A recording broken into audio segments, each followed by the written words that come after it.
मानते की आज माझ्या या आनंदाच्या क्षणामध्ये माझं कुटुंब, माझा पिंपळा बुद्रुकचं स्नेहबंध परिवार आणि माझ्या मैत्रिणी इथं उपस्थित आहेत आणि तुम्ही सर्वांनी हा माझा कौतुकाचा सोहळा जो आज आयोजित केला, खरंच मी सर्वप्रथम आधी सर्वांचे मनापासून धन्यवाद व्यक्त करते.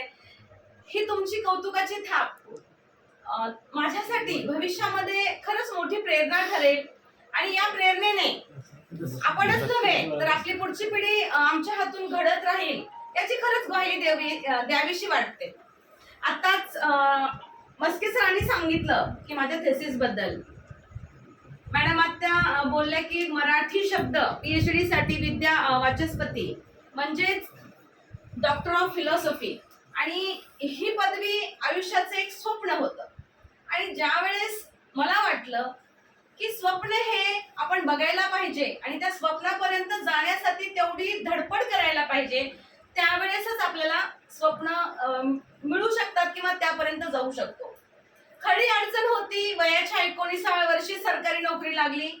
त्यावेळेस फक्त D.Ed क्वालिफिकेशन, त्यानंतर ग्रॅज्युएशन इन इंग्लिश हे कम्प्लीट झालं 2010 मध्ये. त्यानंतर मुक्त विद्यापीठाचं MA जवळपास कुठंच नव्हतं आणि MA झाल्याशिवाय तर PhD करता येत नाही, त्यावेळेसच माहित होतं. 2017ला MA इन इंग्लिश माझं पूर्ण झालं. पुन्हा वाट बघू लागलो की पेट कधी निघेल आणि आपण त्याच्यामध्ये अभ्यासपूर्व कसं उतरू. 2020ला पेट झाल्यानंतर 21ला मी या पदवीसाठी क्वालिफाय झाले.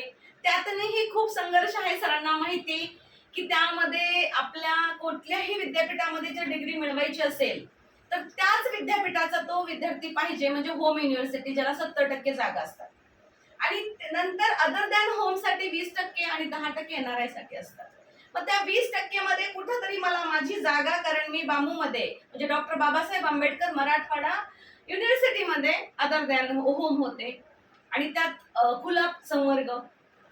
खूप जिद्दीनं आणि प्रकर्षाने कष्ट करत राहिले की मला RRC क्रॅक करायची आहे. परीक्षा जशी क्रॅक केली आणि ती RRC क्रॅक केली आणि माझा निकाल 9 जानेवारी 2022 रोजी सकाळी मला मिळाला की तुमचं PhDला सिलेक्शन झालेलं आहे. आयुष्यातील तो खरंच अतिशय आनंदाचा दिवस होता की आता मी डॉक्टर होणार आणि कशाची ही कितीही जिद्दीची माझी धडपड झाली तरी चालेल. आणि कुठेतरी एक स्वप्न होतं की मी भविष्यात PhD करेल, लिटरेचर मध्ये जरी केली तर मला कुठेतरी विज्ञानाची जोड द्यायची. म्हणून माझ्या PhD मध्ये मी शब्द घातला decoding. Decoding is directly related to the science, किंवा सायन्स मध्ये आपण एखाद्या गोष्टीचा डिकोड करत असतो किंवा कम्प्युटरच्या फील्ड मध्ये. मग मला डिकोड करायचं होतं अमिशना, ज्यांना मी वाचलं होतं. अमिश त्रिपाठी हे आपल्या भारतीय लेखक आहेत जे इंग्रजीमध्ये स्वतः लिहितात आणि त्यांचे पुस्तकं जे आहेत फिक्शनल मायथॉलॉजी मध्ये आहेत, म्हणजे जे काही त्यांचं काल्पनिक पौराणिक कथा लिहितात आणि त्याच्यावर त्यांचं लेखन आहे. मग फक्त अमिशवर अभ्यास करून उपयोग होणार नव्हता, मला याला काहीतरी जोड द्यावा लागेल, याचे काहीतरी पुरावे मला खऱ्या पौराणिक कथांसोबत जोडावे लागतील. मग दुसरी निवड मला देवदत्त पटनायक यांची वाटली, जे स्वतः भारतातील पुराण कथेमध्ये स्वतः प्युअर मायथॉलॉजीवर लिहितात. मग देवदत्तांना निवडलं आणि मला अजून एक आनंदाची गोष्ट सांगावीशी वाटते. मी दोघांचेही आपल्या पिंपळा बुद्रुकचं जे ग्रामदैवत आहेत भगवान शिवशंभू त्यांचीच पुस्तकं निवडली. कारण एखाद्या रिसर्च करताना मला कंपॅरिझन करण्यासाठी मला शिवशंभू म्हणजे लॉर्ड शिवांनाच मला कम्पेअर करायचं होतं आणि म्हणून मग मी ते पुस्तक निवडली आणि माझा रिसर्च अशा रीतीने आज पूर्ण झाला. आणि नुसता पूर्ण नाही झाला, तो समाज उपयोगी झाला, कारण मी त्यातून जे डिकोड केलेलं आहे त्या छोट्या छोट्या गोष्टींचा समाजाला, माझ्या विद्यार्थ्यांना खरंच नक्की उपयोग होईल. सर आता म्हटले की हे पुस्तक फक्त थेसिस पुरतं मर्यादित न राहता याचं प्रकाशन व्हावं. सर नक्कीच याचा विचार अगोदरच झालेला होता आणि तुमच्या सजेशन अजून लवकर प्रकाशनानं पूर्ण होईल की लवकरच याचं मी पुस्तक प्रकाशन करणारच आहे. कारण आपण केलं थेसिस सामान्य जनतेपर्यंत जात नाही किंवा त्यातली भाषा थोडीशी अवघड असते, ते लवकर आपल्याला कळायला सोपं जात नाही. त्यामुळे थेसिसच्या रूपात न वाचता तर पुस्तकाच्या रूपात थेसिस पब्लिश करत राहू. माझ्या आतापर्यंत 7 इंटरनॅशनल लेवल ISBNचे पेपर पब्लिश आहेत माझ्या रिसर्चचे, जे ड्युरिंग PhD 2 होते, आधी PhDच्या 5 होते. आणि त्याबद्दल मला अजून सांगा वाटलं की ते प्रेझेंट पण केलेले आहेत इंटरनॅशनल लेवलला, प्रेझेंटेशन ही झालेलं आहे. आणि हे करत असताना हे आपोआप मार्ग मिळत गेले आणि मग करत गेले. कारण कुठलीही गोष्ट इन्स्टंट कुठं कोणी लगेच सांगत नाही, त्याला अनुभवाने आपण शिकत जातो. आणि शिकत असताना माणूस जेवढं लहान नमून स्वतःला गौण न समजता, समोरच्याच्या पुढे गौण न समजता नमुने हा जर गुणधर्म स्वीकारला तर तो जीवनात कधीही अपयश मिळू शकत नाही आणि पुढे जातो. दुसरी गोष्ट आहे सकारात्मक दृष्टिकोन. जो सकारात्मक दृष्टिकोन आपल्यात जर असेल तर कुठली जगातली ताकद आपल्याला थांबवू शकत नाही. आपल्या मनामध्ये जर एखादी निगेटिव्ह गोष्ट, नकारात्मक गोष्ट आली तर मी माझ्या अनुभवातून सांगते ती आपण मनाला पुसली पाहिजे. म्हणजे इरेझर आपल्या मनातच तयार पाहिजे. माझ्या मनात निगेटिव्ह आले ना, मी लगेच इरेज करून टाकणार आहे. आणि ती सकारात्मक ऊर्जा कुठेतरी माझ्यासोबत होती. आणि माझं स्वप्न, ज्ञानेश्वरी मॅडम बोलल्या की हिचं स्वप्न होतं डॉक्टर व्हायचं, आणि खरंच माझं डॉक्टर व्हायचं स्वप्न होतं की मला MBBS करायचं होतं. पण ठीक आहे, नाही करू शकलो तर आपल्या जिद्दीची जी इच्छेची प्रकर्षाने जी असलेली इच्छा आहे ती या प्रकारे आपण पूर्ण करू शकतो आणि पूर्ण झाली. आता या प्रवासामध्ये मला खरंच मला असं आनंदानं आणि एकदम मोठ्या अभिमानानं सांगा वाटतं की माझे वडील आणि माझे पती या दोघांची मला अशी खंबीरपणे साथ मिळाली. वडिलांची साथ तू कर, तुला कर म्हणायची गरज नाही आणि तू करू शकतीस अशी होती. आणि ज्योतिबांची साथ तुझ्यातल्या सगळ्याच कलागुणांना मी वाव देतो, भलेही तुला मी दरवाजापर्यंत सोडतो पण दरवाज्यात जाऊन तुला खिंड लढायची आहे.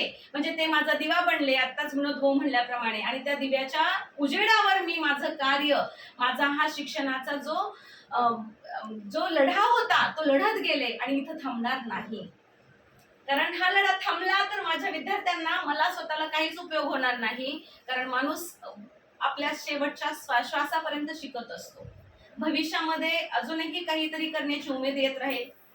अजून मला या क्षणी माझ्या कैलासवासी सासूबाई सौभाग्यवती शारदा देवी मधुकरराव जाधव म्हणजेच माझ्या लाडक्या आत्या यांची तळमळीने आणि मनापासून आठवण येते की त्या विचाराने प्रगल्भ असलेल्या, उच्च शिक्षित नसतानाही त्या शिक्षितापेक्षा अति उच्च विचार असलेल्या माझ्या आत्या यांच्या साथीमुळे आणि त्यांच्या आशीर्वादामुळे आज मी इथं उभी आहे.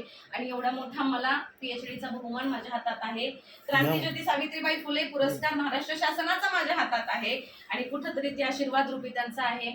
माझे विठ्ठल रूपी सासू सासरे, माझी मातोश्री, माझे बहीण भावंड, माझ्या नणंद, माझे मित्र परिवार, आणि आवर्जून यावेळी अजून सांगावंसं वाटतं की माझी जुळी मैत्रीण ज्यांचा मी नेहमीच उल्लेख करत असतो, माझी सीमा दुधगी मैत्रीण, तीही माझ्या नेहमी सोबत असते.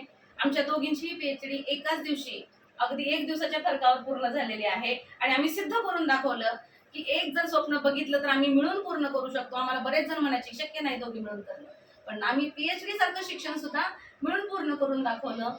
मग अशा सगळ्याच गोष्टींची मला साथ मिळत गेली आणि भविष्यातही ज्योतिबा मला साथ देतील. आणि जिथे जिथे माझ्या शक्तींना पोहोचवायचं असेल तिथं ते मला पोहोचवतील. आणि माझ्या पिंपळा परिवारातील असू द्या, गावकरी असू द्या, आणि सगळ्यात महत्त्वाचे माझे शिक्षक, गोंधळवाडीची शाळा, माळुंब्र्याची शाळा, देवकुळीचे विद्यार्थी, या सगळ्यांच्या सदिच्छा सोबत होत्या.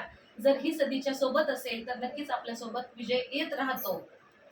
अजून एक सरांनी मुद्दा म्हटला की मॅडम तुमच्या या शिक्षणाचा उपयोग, माझी शाळा 10वी पर्यंत आहे, डायरेक्टली तर माझ्या विद्यार्थ्यांना उपयोग होणार नाही, पण कुठेतरी त्यांच्यामध्ये एक उपयोग होईल की प्रेरणा. एक मुलगी माझी डिग्री झाल्या दिवशी सर जवळ आली, इयत्ता 7वीची मुलगी, आणि मला म्हटली मॅडम तुमच्या पाया पडायचे. म्हटलं पड. पुन्हा तिच्या डोळ्यात घळघळ अश्रू होते आणि म्हणली मॅडम तुमच्या गळ्यात पडायचे मला. अतिशय हुशार मुलगी मला गळ्यात पडली आणि रडत रडतच म्हणली की मॅडम मला तुमच्या एवढं हुशार बनता येईल किंवा तुमच्या एवढं शिक्षण घेता येईल का. मी म्हटलं नाही श्रावणी, माझ्यापेक्षा नाही, माझ्या एवढं नाही, माझ्यापेक्षाही उंच शिक्षण तू घेऊ शकतीस. आणि ही प्रेरणा आपण जर विद्यार्थ्यांना देत राहू तर नक्कीच आपले विद्यार्थी भविष्यात चमकतील. आणि हे विद्यार्थी म्हणजे आपल्या पंचक्रोशीतले आहेत. माझ्या स्काउट गाईडच्या रूपाने असू द्या, राज्य पुरस्कार परीक्षा झालेले विद्यार्थी असू द्या, किंवा ऍडव्हेंचरला आलेले विद्यार्थी असू द्या, या रूपाने हा माझा वसा चालूच आहे.